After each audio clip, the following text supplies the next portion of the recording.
জোরো আস্তার নির্জন অরণ্য। বন্য পশুর ভয়ে সেখানে কেউই আসে না। কথিত আছে, প্রাচীন পারস্যে যেখানে নেকড়ে বাঘের রাজত্ব ছিল, সেইখানে এক অসহায় বালক একা ঘুরিয়া বেড়াইতেছে। কিন্তু তাহার মুখের চেহারা দেখিলে মনে হয় না যে সে ভয় পাইয়াছে। আপন মনে সে ঘুরিয়া বেড়াইতেছে, বন্য ফুল কোথাও ফুটিয়া রহিয়াছে, তাহার সৌরভে তাহার মন মুগ্ধ। বৃক্ষ হইতে সুপক্ষ ফল পাড়িয়া সে ক্ষুধা দূর করিতেছে। বালকের পিছনে ক্ষুদিত শার্দুলের দল ঘুরিয়া বেড়াইতেছে, যেন পোষা বিড়ালের দল। কেহ বালকের অঙ্গ স্পর্শ করিতেছে না, কখনো কখনো বালক তাহাদের অঙ্গ স্পর্শ করিয়া আদর করিতেছে। তাহারা যেন কৃতার্থ হইয়া পোষা জন্তুর মতো বালকের পায়ে লুটাইয়া পড়িতেছে। কে এই অদ্ভুত বালক? কেনই বা সে এই শার্দুল সংকুল অরণ্যে? আর কেনই বা শার্দুল যুথ তাহাদের স্বভাবসিদ্ধ হিংস্রতা ত্যাগ করিয়া বালকের বশ্যতা স্বীকার করিতেছে?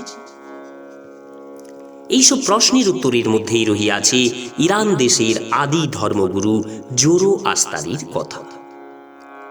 একদা আর্যগণ যখন সারা জগতে ছড়াইয়া পড়েন, তখন তাহাদের একটি দল যে দেশকে আজ আমরা ইরান বলি, সেই দেশে বসবাস স্থাপন করে।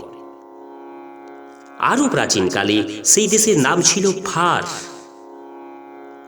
এই ফার বা ইরান দেশের আদি ধর্মগুরু হইতেছেন জোরো আস্তার, বর্তমানে পার্সি সম্প্রদায়ের একমাত্র ধর্মগুরু।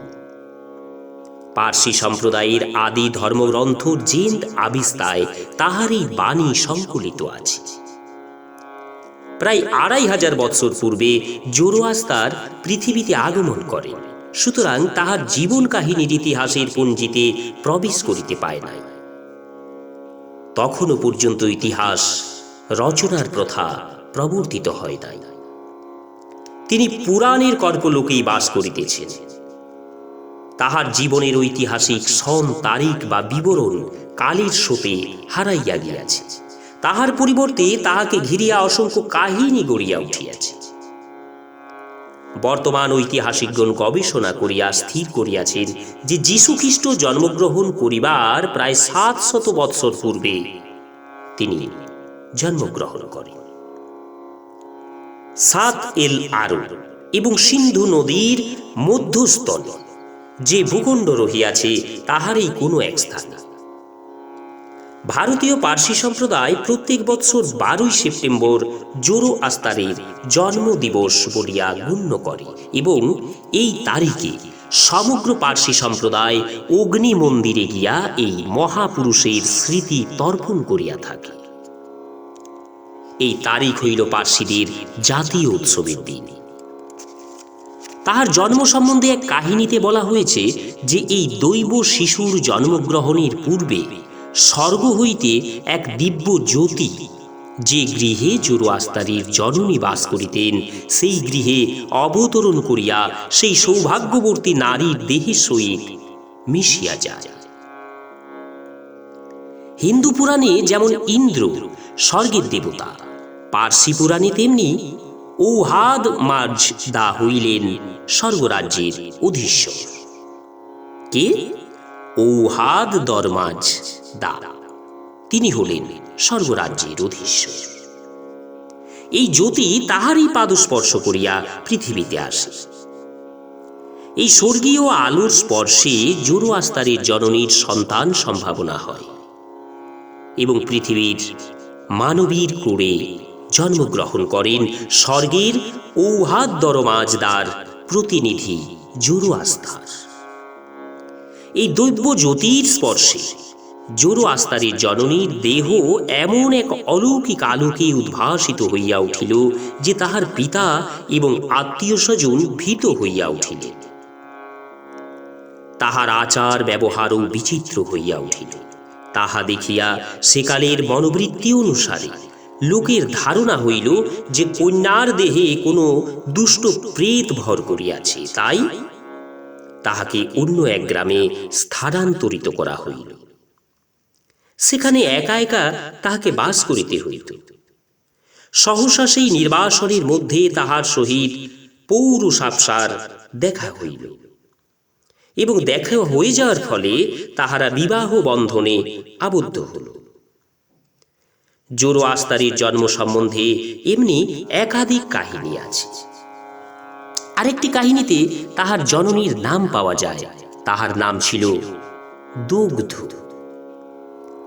এই কাহিনী হইতে জানা যায় দগ্ধ একদিন যখন নিদ্রিত ছিলেন, তখন স্বর্গ হইতে দেবদূত হোমলতার অথবা যাকে সোমলতাও বলা হয়, সেই রস সুরায় পরিণত করিয়া লইয়া আসে এবং তিনি তাহা পান করেন।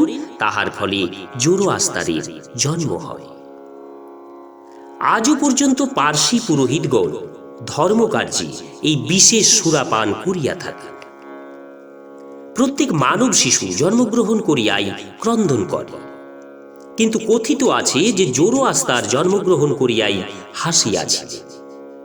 তাহার জন্মলক্ষণ দেখিয়া সেই সময়কার ধার্মিক লোকেরা বুঝিয়াছিলেন যে এই শিশু স্বয়ং ঈশ্বর কর্তৃক প্রেরিত হইয়াছে। সেই সময় ফার দেশে একজন পুরোহিত খুব প্রতাপশালী ছিলেন এবং তাহার অঙ্গুলি হেলনে রাজার রাজত্ব চলত। তিনি বুঝিলেন এই শিশু তাহার আধিপত্য ধ্বংস করিতেই জন্মগ্রহণ করিয়াছে।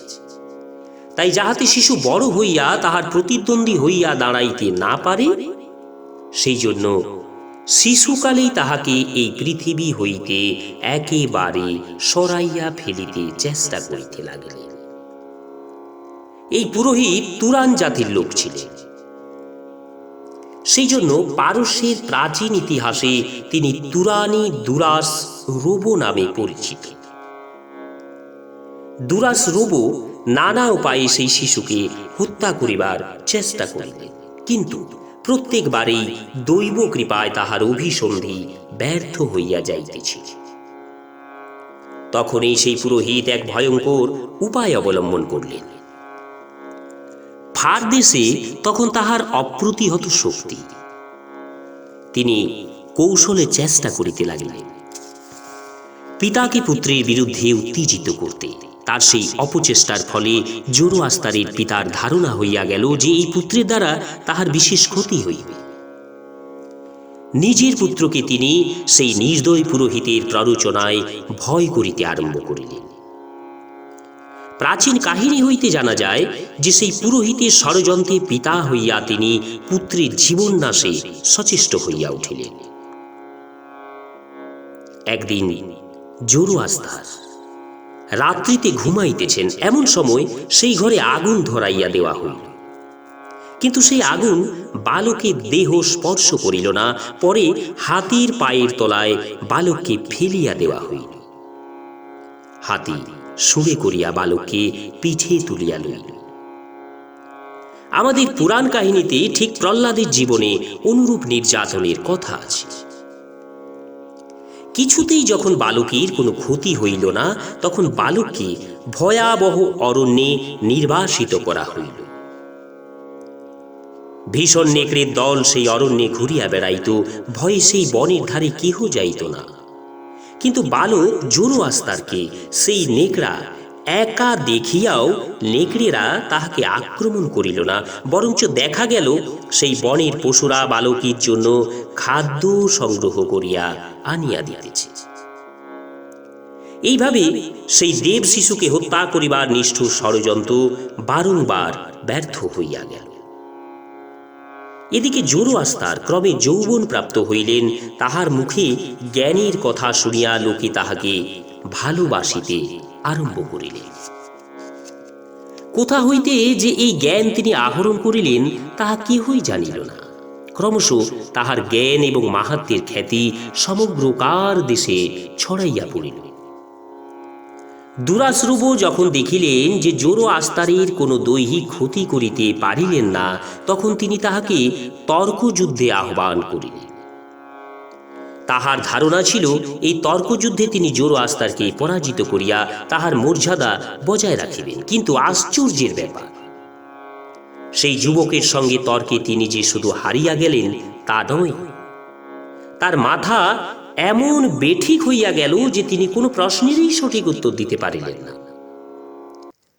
এই সময় সংসারের সকল মায়া ত্যাগ করিয়া জোরোআস্তার তপস্যার জন্য গৃহ হইতে বাহির হইলেন এবং দীর্ঘকালের পর দৈতী নদীর ধারে একদিন সহসা তিনি বোধি বা দিব্য জ্যোতি স্পর্শ পাইলেন। তিনি দেখিলেন সেই আলো ক্রমশ মূর্তিতে পরিণত হইল। সেই দিব্য মূর্তির হাতে একটি আলোকময় দণ্ড, আর সেই দণ্ড আজিও অগ্নি পূজক পার্সীদের ধর্মের একটি প্রধান প্রতীক। এই ভারী দিব্য স্পর্শে উদ্ভাসিত হইয়া জোরোআস্তার ফার দেশে তাহার নতুন ধর্মের কথা প্রচার করিতে আসিলেন। প্রত্যেক ধর্মগুরুর মতো প্রথমে নানা বাধা বিপত্তি তাহাকেও অতিক্রম করিতে হইয়াছে।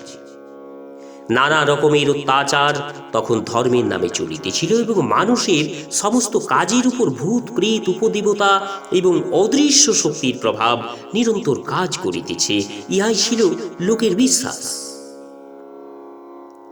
তিনি পায়ে হাঁটিয়া ঘরে ঘরে প্রচার করিয়া বেড়াইতে লাগিলেন। মানুষের কোনো কাজে এসব ভূত প্রেতের কোনো প্রভাব নাই। ভূত প্রেত যদি কোথাও থাকে তাহা আছে মানুষের মনে। নানা দেশ পরিভ্রমণ করিতে করিতে জোরোআস্তার রাজা ভিসকাম্পের রাজ্যে আসিয়া উপস্থিত হইলেন। সেখানকার সমস্ত অনাচার দেখিয়া তিনি তাহার প্রতিকারের বাসনায় সেইখানে রহিয়া গেলেন, কিন্তু লোকের চক্রান্তে পড়িয়া কুহক জাল বিস্তারের কল্পিত অপরাধে তিনি কারাগারে বন্দী হইলেন। এই সময় এক অলৌকিক ঘটনায় তাহার মুক্তি ঘটিল। জোরোআস্তারের কারাদণ্ডের পরেই এক অদ্ভুত ব্যাপার ঘটিল। সেই রাজার একটি অতি প্রিয় অশ্ব ছিল। রাজার সেই প্রিয় অশ্বটির চারিটি পাই তাহার পেটের ভিতর ঢুকিয়া গেল। দেশ দেশান্তর হইতে পশু বৈদ্যরা আসিলেন, কিন্তু কেহই সেই সমস্যার কোনো সমাধান করিতে পারিলেন না। শেষকালে রাজা জোরোআস্তারের শরণাপন্ন হইলেন। জোরোআস্তার বলিলেন, আমি আবার তোমার ঘোড়াটিকে সম্পূর্ণ সুস্থ করে দিতে পারি, কিন্তু 4টি পায়ের জন্য 4টি প্রতিশ্রুতি আমার কাছে দিতে হবে। রাজা তাহাতে সম্মত হইলেন। প্রথম পা বাহির হওয়ার সঙ্গে সঙ্গে জোরোআস্তার প্রতিশ্রুতি আদায় করিয়া লইলেন যে ভূত প্রেতের পূজা ত্যাগ করিয়া রাজাকে তাহার ধর্ম গ্রহণ করিতে হইবে। দ্বিতীয় পা বাহির হওয়ার সঙ্গে সঙ্গে রাজা স্বীকৃত হইলেন যে সেই ধর্ম প্রচারের জন্য যদি যুদ্ধ করিতে হয় তাহাতে তিনি এবং তাহার পুত্র ইফানদিয়ার পরাঙ্মুখ হইবেন না। তৃতীয় পা বাহির হওয়ার সঙ্গে সঙ্গে রানীকেও সেই ধর্মে দীক্ষিত হইবার প্রতিশ্রুতি দিতে হইবে এবং চতুর্থ পা বাহির হওয়ার সঙ্গে সঙ্গে যাহাদের ষড়যন্ত্রের ফলে তাহার এই শাস্তি ভোগ করিতে হইয়াছে তাহাদেরও তাহার ধর্ম গ্রহণ করিতে হইবে, ইহাই স্থির হইবে। এইরূপ কতকগুলি কাহিনীর মধ্যে এই প্রাচীন ধর্মগুরুর ইতিহাস আচ্ছন্ন হইয়া আছে। ধর্মজগতে বিভিন্ন প্রাচীন ধর্মশাস্ত্র যেখানে পাশাপাশি সাজানো রহিয়াছে, সেখানে বাইবেল, বেদ, কোরআনের পাশে আর একটি গ্রন্থ রহিয়াছে, তাহার নাম হইল জিন্দ আবেস্তা। আর জোরোআস্তারের জীবন ও সাধনার সবচেয়ে বড় সাক্ষ্য এবং পরিচয় এই জিন্দ আবেস্তা। নমস্কার, আজ এই পর্যন্তই।